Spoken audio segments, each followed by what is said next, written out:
गया। दिल्ली हाईकोर्ट में बताया गया कि बम है और ईमेल से ये धमकी आई बम रखे जाने की।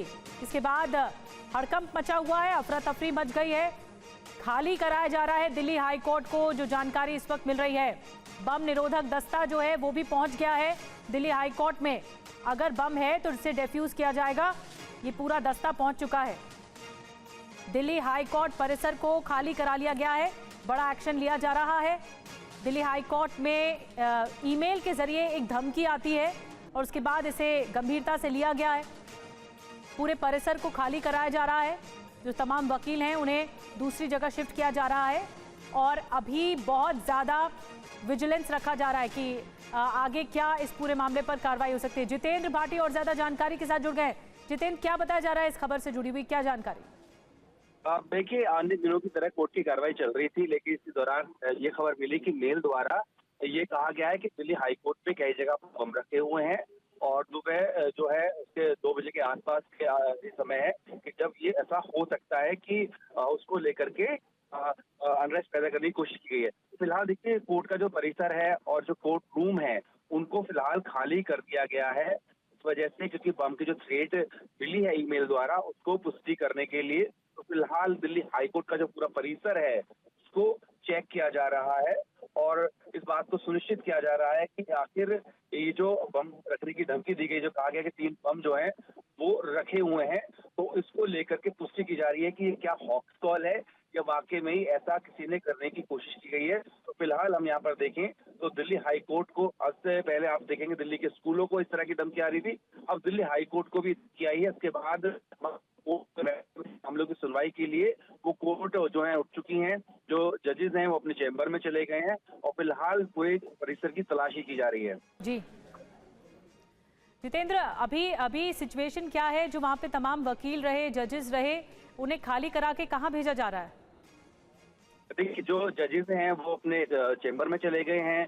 जो वकील हैं फिलहाल वो कोर्ट रूम है उससे बाहर जाके अपने चैम्बर्स में चले गए हैं और जो अन्य लोग भी आए हैं उनको भी बोला गया है कि आप यहाँ से खाली कर दिए। एक बार जब कोर्ट परिसर को पूरी तलाशी हो जाए तो उसके बाद में आगे काम चालू रूप से चालू किया जा सकता है, लेकिन फिलहाल पूरे कोर्ट परिसर की तलाशी ली जा रही है। बिल्कुल, बहुत बहुत धन्यवाद आपका जितेंद्र। नज़र बना के रखिए। तो हड़कंप मचा हुआ है बम की खबर से। दरअसल ये सनसनी मच गई। दिल्ली हाईकोर्ट में बम होने की सूचना के बाद बम निरोधक दस्ता पहुंचा है और अब तेजी से छानबीन चल रही है। और आइए अब आपको बताते हैं जो संदिग्ध आतंकी पकड़े गए हैं, इनसे जुड़ा हुआ एक एक दिन खुलासा हर दिन हो रहा है। ISIS टेरर मॉड्यूल का खुलासा हुआ है इनके जरिए।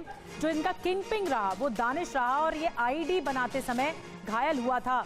मॉड्यूल में करीब 40 सक्रिय सदस्य थे, जिनमें से केवल 5 को आतंकी गतिविधियों की जानकारी थी। इसके अलावा जो ग्रुप था, गिरोह था, सिग्नल ऐप के जरिए संपर्क में रहता था। बेंगलुरु क्षेत्र से 11 संदिग्धों को हिरासत में लिया गया है, जिनमें से 7 को सबूत न मिलने पर छोड़ा भी गया।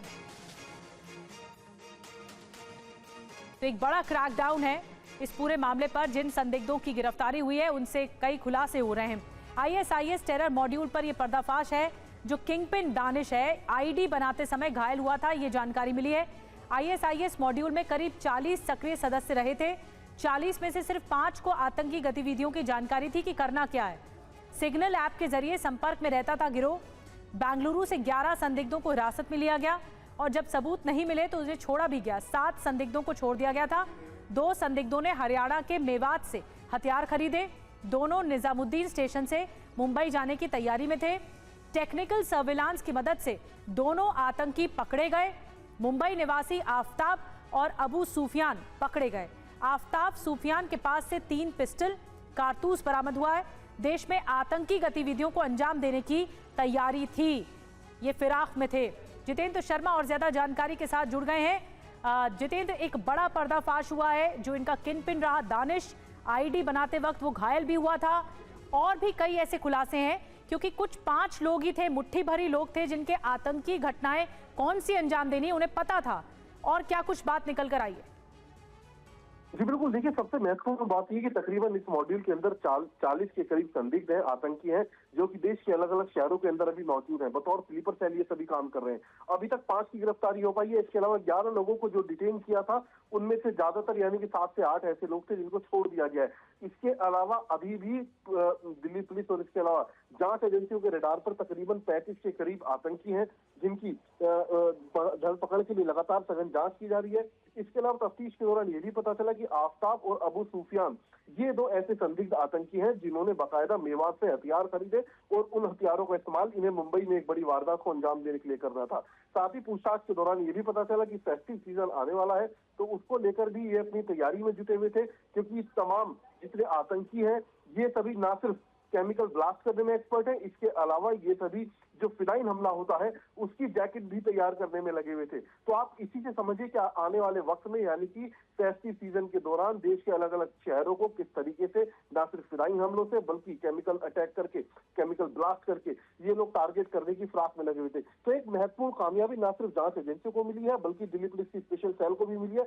लेकिन अभी भी चैलेंज ये है कि जो 35 लोग अभी भी देश के अलग अलग शहरों के अंदर मौजूद है, उनकी जल्द से जल्द धरपकड़ की जाए, उनकी पहचान की जाए। जी बहुत बहुत धन्यवाद आपका जितेंद्र, जानकारी देने के लिए। तो जो अभी भी बाकी बचे हुए इनके मेंबर्स हैं, उनकी तलाश के लिए धरपकड़ तेज हो गई है।